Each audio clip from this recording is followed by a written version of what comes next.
हाय दोस्तों, आज एक और नई वीडियो में आपका स्वागत है। इस वीडियो में हम लोग जानेंगे documents required for the UPSC CSC 2025। UPSC CSC exam देने के लिए हम लोग को किस किस डॉक्यूमेंट्स का जरूरत पड़ेगा, इस वीडियो में हम लोग जानेंगे। हम लोग यूपीएससी के लिए प्रिपरेशन स्टार्ट कर देते हैं, मगर हम लोगों को ये नहीं मालूम होता है कि यूपीएससी देने के लिए किस डॉक्यूमेंट्स का जरूरत पड़ता है। हम लोगों को सिर्फ एलिजिबिलिटी क्राइटेरिया मालूम रहता है कि ग्रेजुएशन के बाद हम लोग एग्जाम दे सकते हैं, बट हम लोग को ये नहीं मालूम होता है कि एग्जाम देने के लिए क्या क्या डॉक्यूमेंट्स का जरूरत पड़ता है। जब नोटिफिकेशन रिलीज हो जाता है, जब हम लोग यूपीएससी एग्जाम देने के लिए जब एप्लीकेशन फिलअप करते हैं, उस टाइम डॉक्यूमेंट्स का जरूरत पड़ता है, तो हम लोगों को बहुत प्रॉब्लम फेस करना पड़ता है, क्योंकि हम लोग के पास जो रिक्वायर्ड डॉक्यूमेंट्स होता है वो नहीं रह पाता है। हम लोगों को एग्जाम के एप्लीकेशन फिलअप करने के लिए बहुत सारा प्रॉब्लम फेस करना पड़ता है।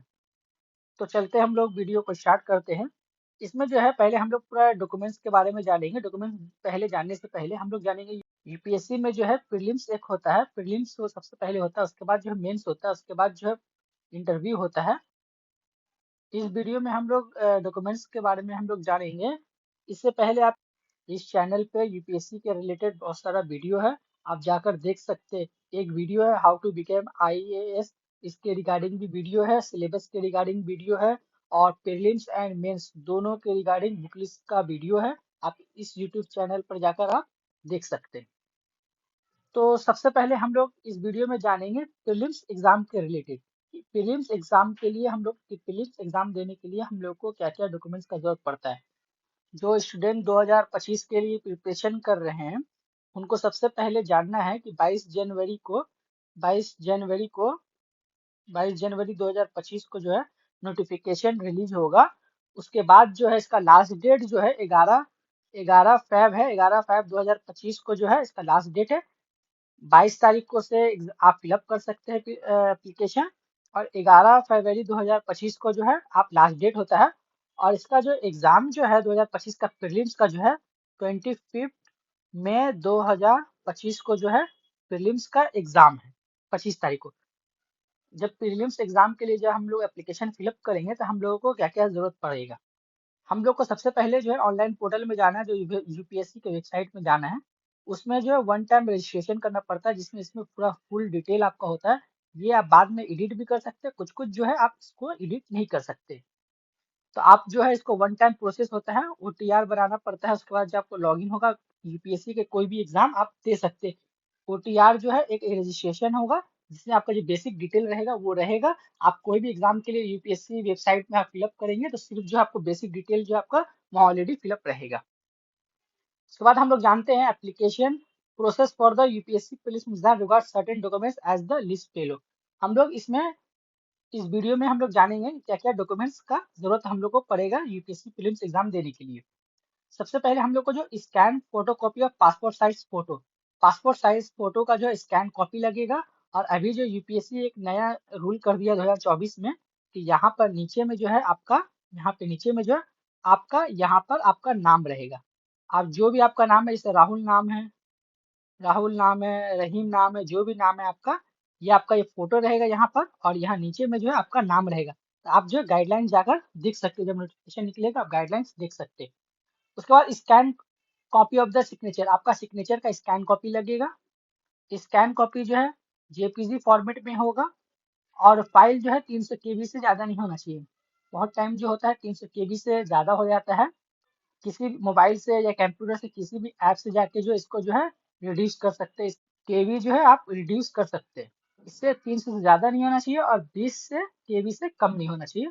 फोटोग्राफ एंड सिग्नेचर जो है।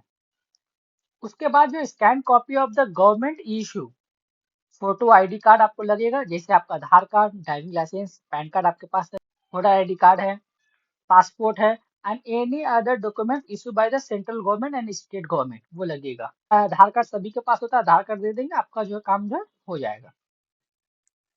जो फोटो आईडी कार्ड देंगे, मान के चलिए आपने फोटो आईडी कार्ड में आधार कार्ड दिए, तब जिस दिन एग्जाम देने जाएंगे उस दिन जो है आप आधार कार्ड जो है लेकर आप जाएंगे, फोटो आईडी कार्ड जो लेकर जाएंगे। और पर्सनैलिटी एग्जाम में भी आपको लेकर जाना पड़ता है। उसके बाद हम लोग जानेंगे मेंस एग्जाम। ये जो मैं डॉक्यूमेंट्स बताया हूँ, ये प्रीलिम्स के लिए जो है बेसिक डॉक्यूमेंट्स, प्रीलिम्स के लिए बेसिक डॉक्यूमेंट्स लगता है। आप प्रीलिम्स को क्रैक कर जाते हैं, उसके बाद जो आप मेंस के लिए जब एग्जाम देने जाएंगे, मेंस से पहले जो है आपको क्या क्या डॉक्यूमेंट्स का जरूरत पड़ेगा, वीडियो में आगे जानेंगे। हम लोग पहले जाने हैं कि 25 मई को जो है, 25 मई 2025 को जो है प्रीलिम्स का एग्जाम है, और मेंस का जो एग्जाम है वो 22 अगस्त 2025 को मेंस का एग्जाम है। अगस्त, आपका मान के चलिए जून तक कोई इसी महीने में 10 दिन 15 दिन में आ जाएगा।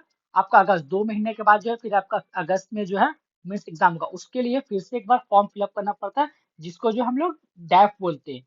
इसमें भी जो और बेसिक इंफॉर्मेशन लगेगा, उसके बाद जो पर्सनैलिटी टेस्ट होता है उसमें भी हम लोगों को फॉर्म फिलअप करना पड़ता है। हम लोग मेंस एग्जाम के बारे में जानते हैं, जिसमें डैफ बोला जाता है, उसके बारे में हम लोग जानते हैं। Once you successfully clear the UPSC prelims अब देने के बाद जो है आप एलिजिबल हो जाएंगे मेंस के लिए। उसके बाद जो है मेंस के लिए जो है क्वालिफाइड कैंडिडेट का जो है लिस्ट निकलता है। उसके बाद जो है फिर से मेन नोटिफिकेशन निकलता है, मेंस के लिए नोटिफिकेशन निकलता है। आपको जो है फिर से मेंस के लिए अप्लाई करना पड़ता है। अगर मेंस के लिए आप अप्लाई नहीं करेंगे, फिर से फॉर्म फिलअप नहीं करेंगे, तो फिर आप एग्जाम मेंस के लिए एलिजिबल नहीं होंगे। तो उस एप्लीकेशन को जो है डिटेल एप्लीकेशन फॉर्म मतलब डैफ बोला जाता है। During this stage, you will be required to scan copy, photocopy of the specific document on the official website. Official website पे जो है आपको ये डॉक्यूमेंट्स जो है अपलोड करना पड़ता है। तो हम लोग जानते हैं कि डॉक्यूमेंट्स में क्या क्या अपलोड हम लोग को करना पड़ेगा। फर्स्ट में जो है proof of age. You can submit scan copy of matriculation या हायर सेकेंडरी का जो leaving certificate. Basically proof of age में जो है आप बर्थ सर्टिफिकेट आप अपलोड कर सकते हैं। बर्थ सर्टिफिकेट आप अपलोड कर सकते हैं, या जो आप क्लास 10 का जो है एडमिट कार्ड जो होता है वो भी आपका जो है एज अ बर्थ सर्टिफिकेट काम करता है, तो ये भी आप दे सकते हैं। ये दो में से आप कोई भी दे सकते हैं, या हायर सेकेंडरी का 12th का जो है लिविंग सर्टिफिकेट भी आप दे सकते हैं। उसके बाद जो है हम लोग को देना पड़ता है सर्टिफिकेट ऑफ एजुकेशनल क्वालिफिकेशन। हम लोग जानते हैं यूपीएससी सीएससी एग्जाम देने के लिए हम लोगों को जो है ग्रेजुएशन जो है एलिजिबिलिटी क्राइटेरिया, हम लोग को ग्रेजुएशन का डिग्री चाहिए। तो हम लोग जो ग्रेजुएशन का जो है डिग्री का जो है सर्टिफिकेट हम लोग अपलोड करेंगे, जो यूनिवर्सिटी या कॉलेज से जो मिलता है हम लोग अपलोड करेंगे। उसके बाद ईडब्ल्यूएस सर्टिफिकेट। ईडब्ल्यूएस सर्टिफिकेट आपको अप्लाई तभी करना पड़ता है जब आप ईडब्ल्यूएस का जो है आप रिजर्वेशन लेंगे। ईडब्ल्यूएस का रिजर्वेशन लेंगे तो आपको ईडब्ल्यूएस सर्टिफिकेट सबमिट करना पड़ता है। अगर ईडब्ल्यूएस का रिजर्वेशन आप नहीं लेते हैं तो आपको जरूरत नहीं है। ईडब्ल्यूएस को जो इकोनॉमिक वीकर सेक्शन बोला जाता है, इनकम एंड एसेट सर्टिफिकेट जो है अपलोड करना पड़ता है।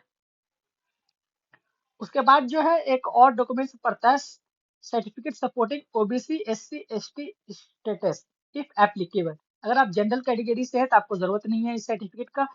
अगर आप ओबीसी से हैं या एससी से है या एसटी से है, तो अगर है आप तो आपको जो अगर रिजर्वेशन आप लेंगे तो आपको जो है डॉक्यूमेंट्स सबमिट करना पड़ता है। जो सर्टिफिकेट जो है डिस्ट्रिक्ट ऑफिसर से या सब डिविजनल ऑफिसर या any officer other than authorized by the government to issue certificate of district in your parents reside. ये सर्टिफिकेट जो है डिस्ट्रिक्ट ऑफिसर के द्वारा इशू किया गया हो या सब डिविजनल ऑफिसर के द्वारा इशू किया गया हो, या कोई भी ऑफिसर के द्वारा जो गवर्नमेंट के तरफ से जो है रिकॉग्नाइज किया गया, ऑथराइज किया गया है, उसके द्वारा जो इशू किया हुआ डॉक्यूमेंट्स को आपको देना है। अगर पेरेंट्स आपके नहीं हैं तो आप जो डिस्ट्रिक्ट में रहते हैं उस डिस्ट्रिक्ट से आप अप्लाई कर सकते हैं। उसके बाद एक डॉक्यूमेंट्स में और आता है डिसेबिलिटी सर्टिफिकेट इफ एप्लीकेबल। अगर आपको किसी तरह का डिसेबिलिटी है तो आप जो है ये सर्टिफिकेट अप्लाई अपलोड करेंगे, अगर नहीं है तो आप नहीं अपलोड करेंगे। उसके बाद एक और सर्टिफिकेट आता है, certificate for the proof of hailing from the north eastern state of. North eastern state से अगर आप बिलोंग करते हैं तो आपको सर्टिफिकेट देना पड़ता है, जिसे अरुणाचल प्रदेश हो गया, मणिपुर हो गया, नागालैंड हो गया, मिजोरम हो गया, मेघालय हो गया, सिक्किम हो गया। तो अगर इस स्टेट से आप हैं तो आपको जो है एक सर्टिफिकेट ऑफ नॉर्थन स्टेट का जो है आपको अप्लाई करना पड़ता है इससे। उसके बाद आता है अंडरटेकिंग फॉर गवर्नमेंट सर्वेंट। अगर आप गवर्नमेंट सर्वेंट हैं तो आपको जो है एक ऑफिस जो हेड जो है हेड ऑफ द ऑफिस या हेड ऑफ द डिपार्टमेंट से जो है आपको एक लेटर अपलोड करना पड़ता है। उसके बाद है disable while in defence force. अगर डिफेंस फोर्स में जो आप अगर डिसेबल हो गए हैं, डिफेंस फोर्स में आपका एप्लीकेबल है, तो आप भी ये डॉक्यूमेंट्स दे सकते हैं फिर भी। उसके बाद certificate supporting age relaxation claim. अगर आप एज रिलैक्सेशन क्लेम लेते हैं तो आपको ये डॉक्यूमेंट्स भी अपलोड करना पड़ता है। जिस तरह से ओबीसी एससी एसटी के लिए देना पड़ता है, डिसेबिलिटी सर्टिफिकेट के लिए देना पड़ता है, या जम्मू कश्मीर के डोमिसाइल है तो आपको देना पड़ता है डिफेंस पर्सनल सर्टिफिकेट देना पड़ता है। इसके बाद prelims prelims and mains. Mains आप क्वालिफाई कर जाएंगे, प्रीलिम्स एंड मेंस आप क्वालिफाई कर जाते हैं तो प्रीलिम्स क्वालिफाई करने के बाद एक नोटिफिकेशन आता है जिसमें आप मेंस के लिए एलिजिबल है। उसके बाद मेंस आप क्वालिफाई कर जाएंगे तो आपको इंटरव्यू के लिए बुलाया जाएगा। तो इंटरव्यू से पहले भी आपको एक एप्लीकेशन जो है फिलअप करना पड़ता है, जिसको जो है पर्सनालिटी टेस्ट बोलते हैं, जिसको डैफ 2 बोलते हैं। वहाँ हम लोग डैफ 1 भरे थे और यहाँ पर जो हम लोग डैफ 2 भरेंगे मेंस के बाद, मेंस क्वालिफाई करने के बाद। तो अभी जो है इंटरव्यू का जो है जो डेट जो है अभी तक नहीं आया है, डेट अभी कैलेंडर में नहीं आया है। जब भी इंटरव्यू होगा तो आपको जो है बता दिया जाएगा। डैप टू में जो कैंडिडेट जो है मेंस जो क्वालिफाई कर जाते हैं तो उसको डिटेल एप्लीकेशन फॉर्म 2 भर फिलअप करना पड़ता है। अगर आप ये फॉर्म नहीं भरेंगे तो आपका जो एप्लीकेशन जो है कैंसिल हो जाएगा।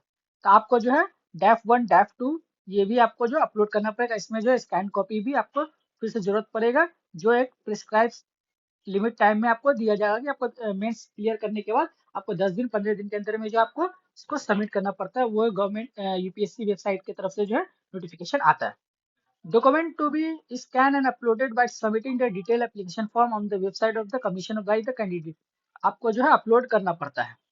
ईडब्ल्यूएस कैटेगरी कैंडिडेट जो है जो सपोर्टिंग डॉक्यूमेंट्स देंगे रिगार्डिंग जो है ओबीसी एंड एक्सर फॉर्म जो फिलअप होता है उसके हिसाब से EWS annexure to be fill by the EWS candidate fill up करके देना पड़ता है। उसमें स्कैन करके लोकल अथॉरिटी से आपको साइन कराना पड़ता है। उसके बाद जो है आपको आपको जो है डॉक्यूमेंट्स सबमिट करना पड़ता है हायर एजुकेशन क्वालिफिकेशन के रिलेटेड। जैसे आप ग्रेजुएशन के सर्टिफिकेट देंगे, या अगर आपका कोई अचीवमेंट है तो अचीवमेंट का फोटो दे सकते हैं आप, अचीवमेंट का सर्टिफिकेट दे सकते हैं, या किसी फील्ड में आपको एक्सपीरियंस आपका सर्टिफिकेट है तो वो अपलोड कर सकते हैं आप। उसके बाद जो है इसमें जो एडिशनली जो है एडिशनल सबसे इम्पोर्टेंट जो ये सेगमेंट है, इसमें जो ऑनलाइन डेफ 2 जो भरेंगे तो इसमें जो है 10 मॉड्यूल भरना पड़ता है जो बहुत इम्पोर्टेंट जो होता है। पर्सनल इन्फॉर्मेशन आप पूरा अपना पूरा फुल डिटेल आपको देना होगा, मदर नेम फादर नेम, आप गाँव किस गाँव में रहते हैं, पूरा फुल पर्सनल इन्फॉर्मेशन इसमें होता है। ईडब्ल्यूएस के रिलेटेड जो आपको डॉक्यूमेंट्स है वो देना पड़ता है ईडब्ल्यूएस के लिए। उसके बाद एजुकेशनल इन्फॉर्मेशन देना पड़ता है। आप 10 कहाँ से किए, 12 कहाँ से किए, ग्रेजुएशन कहाँ से किए, मास्टर्स कहाँ से किए, या आप कोई भी इंजीनियरिंग कर रहे हैं, कुछ भी कर रहे हैं तो आपको पूरा एजुकेशनल के रिलेटेड जो पूरा फुल इन्फॉर्मेशन देना पड़ता है। पेरेंट्स का इन्फॉर्मेशन देना पड़ता है, सोशियो इकोनॉमिक इन्फॉर्मेशन देना पड़ता है, सर्विस प्रेफरेंसेस देना पड़ता है कि आप आईएएस फर्स्ट प्रेफरेंस में आईएएस रखते हैं, आईपीएस रखते हैं, आईएफएस रखते हैं, उसके रिगार्डिंग आपको करना पड़ता है। Zone and state zone and state के बारे में आप किस जोन में लेना चाहते हैं, किस कैडर में लेना चाहते हैं, फिर प्रेफरेंसेस आईएएस लेना चाहते हैं, कौन सा जोन में कौन सा स्टेट कैडर लेना चाहते हैं, प्रेफरेंस आईपीएस करेंगे। आपको अपलोड डॉक्यूमेंट्स करना पड़ेगा, फाइनल सबमिशन जो हो जाएगा। इसके रिगार्डिंग जो है जोन एंड स्टेट कैडर के रिगार्डिंग जो है या स्टेट प्रेफरेंस के रिगार्डिंग जो है मैं फ्यूचर में वीडियो बनाऊंगा। ये फॉर्म सब फिलअप कर देंगे, ये सब डॉक्यूमेंट जो अपलोड कर देंगे। उसके बाद जिस दिन आपका इंटरव्यू होगा उस दिन आपको क्या क्या डॉक्यूमेंट्स लेकर जाना है। आपको उस दिन जो भी डॉक्यूमेंट्स लेकर जाना है सब ओरिजिनल डॉक्यूमेंट्स लेकर जाना है। जो भी डॉक्यूमेंट्स आप अपलोड किए हैं वो अपलोड हो गया, आपको जो ओरिजिनल डॉक्यूमेंट्स लेके जाना है। तो हम लोग जानेंगे कि ओरिजिनल डॉक्यूमेंट्स में क्या क्या लगेगा हम लोगों को। इसमें पहले एक नोट भी दिया गया है। बहुत सारे जो स्टूडेंट रहते हैं ग्रेजुएशन के थर्ड ईयर में रहते हैं और एग्जाम दे देते हैं, जब इंटरव्यू तक आते हैं तो उनका जो है डॉक्यूमेंट्स जो है उनका जो डिग्री जो है सर्टिफिकेट जो है इशू नहीं होता यूनिवर्सिटी की तरफ से, एग्जाम के बाद होता है। तो आपको जो है प्रोविजनल सर्टिफिकेट लेके जाना है, या मार्कशीट जो है आपको जो मार्कशीट जो मिलता है फर्स्ट सेमेस्टर या सेकंड सेमेस्टर, या आपका ईयरली वाइज है तो फर्स्ट ईयर सेकंड ईयर का जो आपको जो डॉक्यूमेंट्स होगा, जो भी मार्कशीट होगा आप उसको लेके जाएंगे। उसके बाद मैट्रिकुलेशन सर्टिफिकेट लेके जाना है। इसमें जो है आपका एक नाम वेरिफिकेशन होगा, डेट ऑफ बर्थ आपका वेरिफिकेशन होगा, ये डेट ऑफ बर्थ के लिए भी काम आता है, ये आपको जरूरत पड़ेगा। Candidate should also carry a self attested photocopy of the same, और ये सब चीजों का जो है डॉक्यूमेंट्स का सेल्फ अटेस्टेड होना चाहिए, आपका साइन होना चाहिए उस कॉपी पे, उस फोटो कॉपी पे आपका साइन भी होना है, ओरिजिनल भी आपको लेके जाना है और सबका जो है आपको जीरोक्स भी लेके जाना है। उसके बाद डिग्री सर्टिफिकेट आपको लेके जाना है, एजुकेशन सर्टिफिकेट लेके जाना है, 10 12 ग्रेजुएशन मास्टर जो भी आपके पास डॉक्यूमेंट्स है, सब डिग्री है, सबको लेके जाना है, सबका जीरोक्स लेकर जाना है, सब पे आपका साइन होना चाहिए। उसके बाद कैंडिडेट का जो है, कैंडिडेट को जो है print out of the e summon letter, आपके पास जो ये ईमेल पे जो ई समन लेटर आता है कि आपको जो इतना तारीख को आपको इंटरव्यू आना है, क्योंकि इंटरव्यू जो है आपको 2-3 महीना चलता है, तो आपको स्पेसिफिक डेट दिया जाएगा कि इस दिन जो है आपका इंटरव्यू होगा, इस टाइम पर होगा, तो वो जो ई लेटर जो रहता है उसको भी आपको लेकर आना है। उसके बाद आपको फोटो कॉपी लेकर आना है, जैसे डॉक्यूमेंट्स का, गवर्नमेंट आईडी का, Aadhaar card, voter ID card, PAN card, ये आप जिसे मान के चलिए कि आप आधार कार्ड का डॉक्यूमेंट्स अपलोड किए थे, मगर आपके पास और भी कोई डॉक्यूमेंट्स है, जैसे वोटर आईडी कार्ड है, पैन कार्ड है, जो भी डॉक्यूमेंट्स है, आप सब डॉक्यूमेंट्स वो लेकर जाएंगे इंटरव्यू के दिन। उसके बाद जो 2 रिसेंट पासपोर्ट साइज फोटो जो लेकर जाना है, उस पर भी आपका साइन होना चाहिए, क्रॉस साइन होना चाहिए। और जो पुलिस एग्जाम देने के लिए जो आप जो फोटो अपलोड किए थे और नीचे में नाम था, ये भी आपको फोटो लेके जाना है, और आपको रिसेंट फोटो भी लेके जाना है, क्योंकि ये एग्जाम जो है तकरीबन 1 साल का प्रोसेस होता है। मान के चलिए कि 22 जनवरी को आपका जो है नोटिफिकेशन रिलीज हुआ, और आप 25 जनवरी को आप फॉर्म फिलअप किए हैं यूपीएससी सीएससी के लिए। अगर मान के चलिए कि आपका दिसंबर में इंटरव्यू होता है, तकरीबन आपका जो है तकरीबन 1 साल एग्जाम लग जाता है, इसलिए थोड़ा सा फेस चेंजेस हो जाता है। इसलिए आपको जो रिसेंट और जो एप्लीकेशन के टाइम फिलअप करते हैं, आपको वो भी जरूरत पड़ेगी। उसके बाद जो कैंडिडेट को जो है certificate in support of the age relaxation, age relaxation के रिलेटेड भी आप एप्लीकेबल है, तो आपको इसके रिगार्डिंग भी आपको डॉक्यूमेंट्स लेकर जाना है। उसके बाद हम लोग जानेंगे, जिस जिस तरह से मैं बताया, आपको एडिशनल डॉक्यूमेंट्स लेके जाना पड़ता है। अगर आप एससी एसटी से आप बिलोंग करते हैं, तो ये जो आपको कास्ट सर्टिफिकेट लेके जाना, ओरिजिनल फोटो कॉपी लेके जाना, पीजी का डिग्री पीजी का डिग्री हायर डिग्री आपको लेके जाना, मार्कशीट लेके जाना, ये सब लेके जाना है। उसके बाद ट्रैवल अलाउंस के लिए जो है, आप नॉन दिल्ली के कैंडिडेट है, उसके लिए प्रूफ जर्नी लेकर जाना है, एफिडेविट लेके जाना है। अगर मान के चलिए आपका नाम में कुछ प्रॉब्लम है, कुछ भी हो सकता है, आपका नाम मान के चलिए कि आपका नाम राहुल है, अगर राहुल में स्पेलिंग जो है आर के जगह में यू है, या आपका ए होना चाहिए, कुछ डॉक्यूमेंट्स में आप ए है, कुछ डॉक्यूमेंट्स में यू है, तो आप जो इसके लिए जो है एफिडेविट लेकर जाएंगे। उसके बाद जो पीएच कैटेगरी से जो है, उसके लिए उनको भी डॉक्यूमेंट्स लेकर जाना पड़ता है। फिजिकल हैंडीकैप सर्टिफिकेट आपको लेके जाना है, पीजी का उनका डॉक्यूमेंट्स लेके जाना है, टीए फॉर्म लेके जाना है उनके लिए। और उसके बाद जो है फोर्थ में जो इम्पोर्टेंट, ये भी इम्पोर्टेंट एस्पेक्ट है, मेडिकल टेस्ट। जब आपका इंटरव्यू डन हो जाएगा, तो मान के चलिए अगर जिस दिन आपका इंटरव्यू है, जब आपका इंटरव्यू कंप्लीट हो जाएगा जिस दिन, उस दिन जो है आपको एक इन्वेलप दिया जाएगा।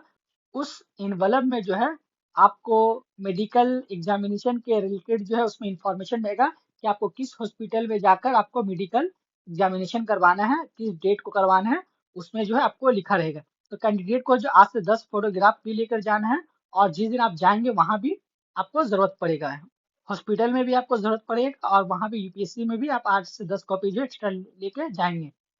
अगर कैंडिडेट को जो है मेडिकल टेस्ट भी होता है, आंख का भी टेस्ट होता है, अगर आपके पास कोई प्रिस्क्रिप्शन है, कोई प्रॉब्लम है आईज के रिलेटेड, वो भी लेके जा सकते हैं। अगर कोई मेडिकल सर्टिफिकेट है, वो भी आप लेके जा सकते हैं।